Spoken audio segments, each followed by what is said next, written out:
We have just concluded the SCO Council of Foreign Ministers meeting today here in Goa. This was chaired by India for the first time. Foreign ministers of SCO member states, the Secretary General of the SCO and Director of SCO RATS took part in the meeting. During the meeting, the SCO foreign ministers assessed the status of decisions that will be approved at the upcoming SCO summit in July.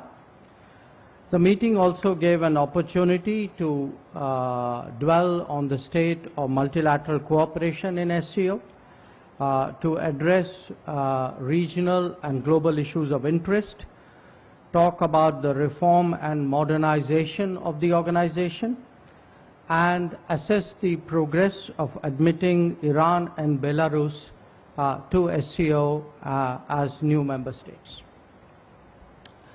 As you are all aware, Prime Minister Modi had articulated India's priorities for the SCO chair with the theme of towards a secure SCO. The acronym SECURE was given by Prime Minister because it lays out the main focus under our ongoing chairship, and SECURE stands for security, economic development, connectivity, unity, respect for sovereignty and territorial integrity, and environmental protection.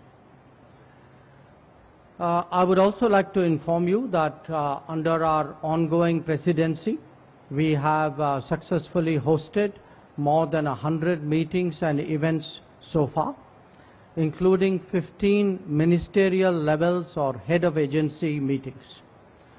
Many of the socio-cultural events hosted by India were the first of its kind in the framework of the SCO.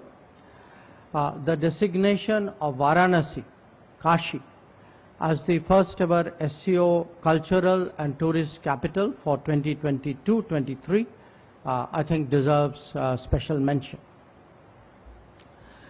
It was our endeavor to create new verticals of cooperation in SCO, and as an example, I can cite the field of startups and innovation, traditional medicine, science and technology, empowering youth, and reviving the Buddhist heritage amongst the SCO member states.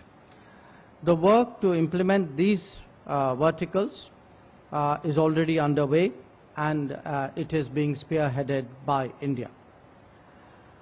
We are also committed to strengthening and further deepening the cooperation within the framework of SCO, and many of our initiatives and steps were in that direction. We have opened up new areas of cooperation and intensified engagement among member states. We hope to continue the momentum of our interaction, and we are obviously looking forward to the summit in July. In the course of these 2 days, I also held fruitful bilateral interactions with my counterparts from Russia, China, Uzbekistan, Kazakhstan, Tajikistan, and Kyrgyzstan. All ministers reaffirmed their support to India as the chair of SCO and expressed their appreciation for the contribution of India to that organization.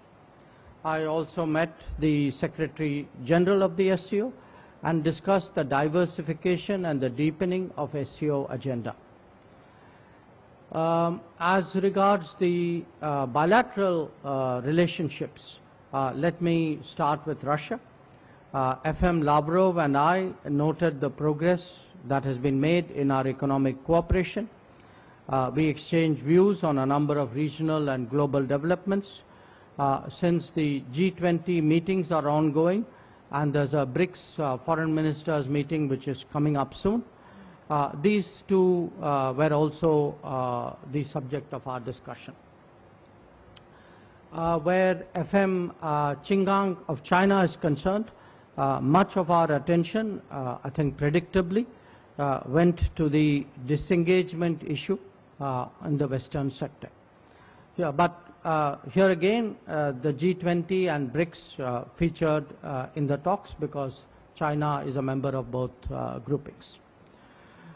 With Minister Saidov of Uzbekistan, it was a warm first meeting. We took stock of our bilateral ties and agreed to have another conversation soon. This was also the case with Deputy Prime Minister and Foreign Minister Nutliev of Kazakhstan. With my Tajik and Kyrgyz counterparts, Foreign Minister Sirajuddin and Kulubayev, now they are long-standing friends with whom we have a rolling, ongoing conversation. Some of the subjects which came up in the meeting with them were overlapping with those of the others in Central Asia. They included connectivity, counter-terrorism, health, trade and energy. With all the Central Asian ministers, we agreed that the India-Central Asia format meetings in different domains should take place at an early date. So the overall sense that I would like to share with you is that of a productive SCO Council of Foreign Ministers meeting. I think it was useful in preparing the ground for the summit. So those are some opening thoughts and I would be delighted to take questions. Thank you, sir. Before I take the questions, ground rules please. Please introduce yourself and the organization that you represent. We'll also not be able to accommodate more than one question, even that may be difficult.